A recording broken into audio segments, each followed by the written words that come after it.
ना इधर ना उधर, सीधे मुद्दे पर नजर। और क्या है आज की खबर, आप देखना शुरू कर चुके हैं न्यूज़ 18 आपके पुनीत के साथ। तो खबर क्या है? खबर यह है कि जुबानी जंग शुरू हो गई है यूक्रेन के राष्ट्रपति वोलोदिमीर ज़ेलेंस्की और अमेरिका के राष्ट्रपति डोनाल्ड ट्रंप के बीच में। जी हाँ, आपको शायद हैरानी हो रही होगी क्योंकि अभी तक रूस और यूक्रेन के युद्ध में यूक्रेन को मदद तो अमेरिका की तरफ से ही दी जा रही थी, लेकिन अब अमेरिका के राष्ट्रपति डोनाल्ड ट्रंप की तरफ से आखिर यूक्रेन के राष्ट्रपति पर निशाना क्यों साधा जा रहा है? आखिर ट्रंप ने क्या कुछ कहा है, ये हम आपको बताते हैं। दरअसल ट्रंप की तरफ से ये कहा गया है, हालिया में मंगलवार को जब उन्होंने पत्रकारों से बातचीत की गई थी उनके द्वारा, तब उन्होंने कहा था कि मुगालते में जी रहे हैं। कौन? यूक्रेन के राष्ट्रपति वोलोदिमीर ज़ेलेंस्की। क्यों कहा मुगालते में जी रहे हैं? कॉमेडियन क्यों कहा? ये पूरी खबर हम आपको बताते हैं। दरअसल दोनों के बीच जुबानी जंग जो शुरू हुई है उसकी शुरुआत डोनाल्ड ट्रंप की तरफ से की गई है, और डोनाल्ड ट्रंप ने अभी तक जो बातें की हैं उससे ऐसा लगता है कि अब वो रूस के पाले में खड़े हुए नज़र आ रहे हैं, क्योंकि उन्होंने कहा कि इस जंग को शुरू करने से पहले यूक्रेन ने कभी ये सोचा भी नहीं कि ये जंग जो है इसका कोई अंत नहीं होगा और इस जंग को कभी जीता भी नहीं जा सकता। रूस कितना भारी होगा, तो ये जब वो कहते हैं तो इसका मतलब कि वो रूस की ताकत को ज़्यादा आंकते हैं, जबकि यूक्रेन को मदद यूरोपीय देशों की तरफ से भी मिल रही है और अमेरिका की तरफ से भी मिल रही है। सबसे बड़ी बात यह है कि अमेरिकी राष्ट्रपति डोनाल्ड ट्रंप ने यह भी कहा है कि अभी तक हम $350 बिलियन यहाँ पर खर्च कर चुके हैं, जबकि हमारे हाथ में कुछ आया नहीं है। और इसके बराबर में अगर देखा जाए तो यूरोपीय देशों ने अभी तक इसके मुकाबले हमसे $200 बिलियन कम खर्च किए हैं। और सबसे बड़ी बात यह है कि यूएस को, अमेरिका को अभी तक इस खर्च करने के बाद कुछ हाथे पल्ले नहीं पड़ा, यानी कि हाथ में कुछ हासिल नहीं हो रहा है, और इसीलिए इस जंग को जीता नहीं जा सकता यूक्रेन के द्वारा। लेकिन उन्होंने यूक्रेन के राष्ट्रपति वोलोदिमीर ज़ेलेंस्की को ये भी कहा है कि कॉमेडियन ने न जाने कैसे इस जंग को लेकर अमेरिका को उस वक्त अपने भरोसे में ले लिया और जो बाइडेन से वो लगातार मदद लेते रहे। ये सारी बातें ट्रंप की तरफ से कही गई, और ये भी कहा गया कि एक तानाशाह के रूप में यूक्रेन के राष्ट्रपति वोलोदिमीर ज़ेलेंस्की काम कर रहे हैं और उनकी तानाशाही अब ज़्यादा दिनों तक नहीं चलने वाली। दरअसल रूस के साथ जंग हो रही है, लेकिन अमेरिका अब यूक्रेन को पीठ दिखाने का काम कर रहा है।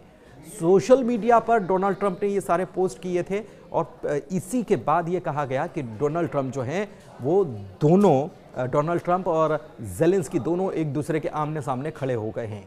एक प्रकार से ज़ेलेंस्की को लताड़ा जा रहा है, और ये कहा जा रहा है कि यूक्रेन के राष्ट्रपति समझने के लिए तैयार नहीं है कि हार हो जाने वाली है और बहुत जल्दी उनके हाथ से यूक्रेन निकल जाने वाला है।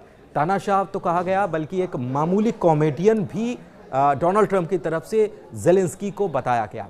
और इससे पहले ज़ेलेंस्की ने कहा था कि ट्रंप गलत जानकारी के साथ गलत फहमी में जी रहे हैं, यानी कि ट्रंप भी मुगालते में जी रहे हैं। ज़ेलेंस्की का ये बयान ट्रंप के एक आरोप के जवाब में आया था।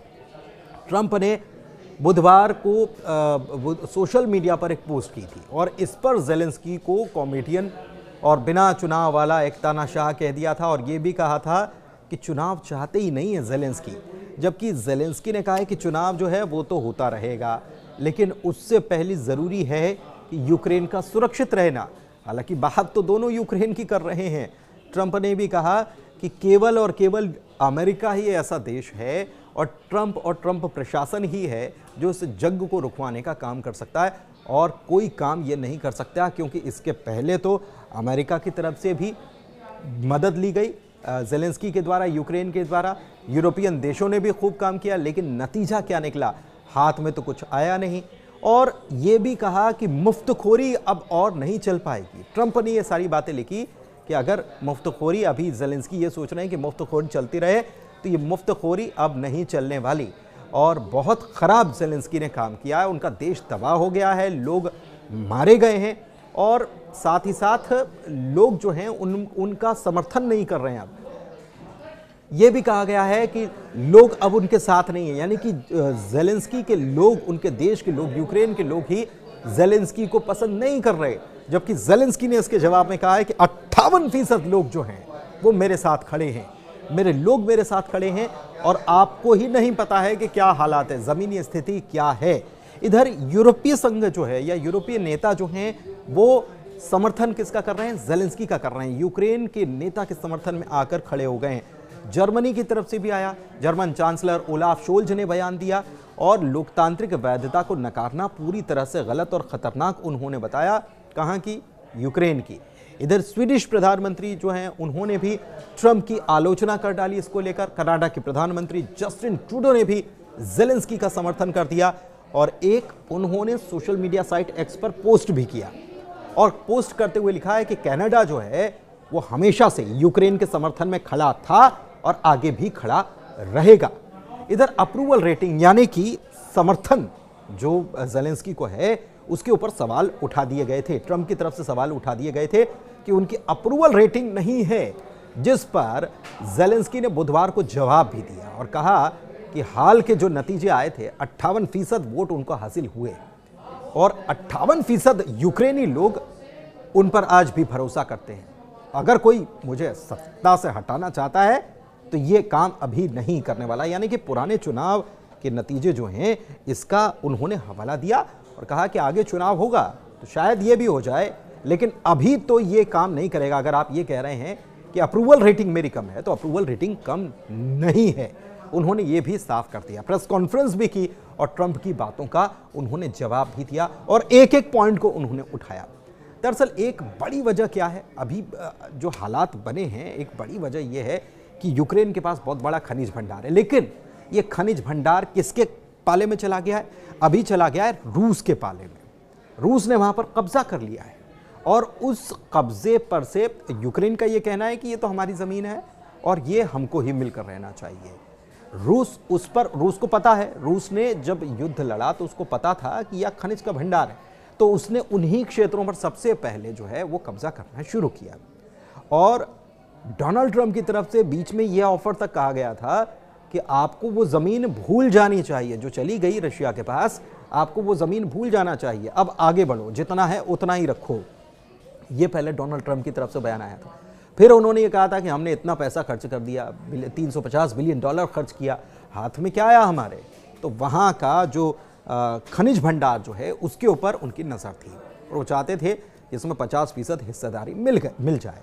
हालांकि ज़ेलेंस्की की तरफ से ये कहा गया कि अगर आपको 50% हिस्सेदारी चाहिए तो आपका स्वागत है, आप यहाँ पर इन्वेस्ट करिए। उन्होंने सीधे हिस्सेदारी देने से मना कर दिया। उन्होंने कहा कि आप यहाँ पर आएँ, उद्योगपति आएँ, यहाँ पर इन्वेस्ट करें और इससे फ़ायदा ये होगा कि आप उद्योगपति कमाएंगे भी और हमारे लोगों को रोज़गार भी इससे मिल पाएगा। उन्होंने ये बात कह दी। तो ट्रंप को ये बात भी जो है वो गले नहीं उतरी। लेकिन अभी जिस तरीके से ट्रंप बयान दे रहे हैं उनके बयान का समर्थन कोई और करता, रूस के अलावा तो कोई और करता नजर नहीं आ रहा है।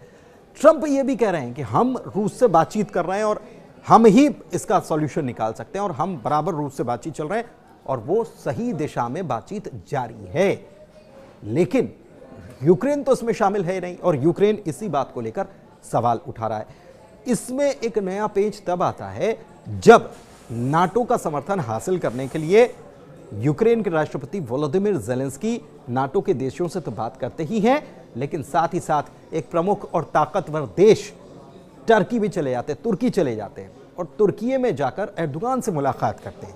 एर्दोगान से जब वो यहाँ पर मुलाकात करते हैं तो एर्दोगान की अहमियत यहाँ पर समझने की ज़रूरत है, क्योंकि एर्दोगान जो हैं वो केवल एक तुर्की के राष्ट्रपति नहीं हैं, बल्कि कहीं ना कहीं वो जो मिडिल ईस्ट में सिचुएशन बनी हुई, हालात बने हुए हैं, उसमें ईरान का समर्थन करते हुए कहीं ना कहीं दिखाई देते हैं। दूसरी तरफ ईरान और रूस की भी दोस्ती अच्छी है और रूस और तुर्की की भी दोस्ती अच्छी है और यही तो बड़ा बवाल है, क्योंकि तुर्की भी इस मामले में रूस के साथ पहले खड़ा हुआ नजर आ रहा था, रूस और यूक्रेन के युद्ध के मामले में, और यही बात सबको खटक रही थी। लेकिन अब जब तुर्की जा रहे हैं ज़ेलेंस्की और एर्दोगान से समर्थन मांग रहे हैं तो इसके कई मायने हैं। यानी कि वो साधने की कोशिश कर रहे हैं कि अभी जो ट्रंप जिस चीज़ को दांव पर लगाना चाहते हैं, जिस यूक्रेन की इस पूरी ज़मीन को दांव पर लगाना चाहते हैं, उसके लिए वो राज़ी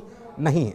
अगर कहीं सुलह, अगर कोई बातचीत, अगर कुछ निकल सकता है, कोई रास्ता अगर निकल सकता है तो वो रास्ता तुर्की ये निकाल सकता है, तुर्की की मदद इसीलिए वो यहाँ पर ले रहे हैं। थोड़ा सा भरोसा भी मिला है, लेकिन इस बीच डोनाल्ड ट्रंप और ज़ेलेंस्की के बीच दोनों तरफ से वार पलटवार, आरोप प्रत्यारोप, जुबानी जंग, जो भी आप इसे कह लीजिए, वो जारी है और आने वाले दिनों में भी ऐसा लगता है कि वो जारी रहने वाली है। सबसे बड़ी बात यह है कि यूरोपीय देश भी ट्रंप के इन बयानों को सिरे से खारिज कर रहे हैं और कह रहे हैं कि हम यूक्रेन के साथ खड़े हुए हैं।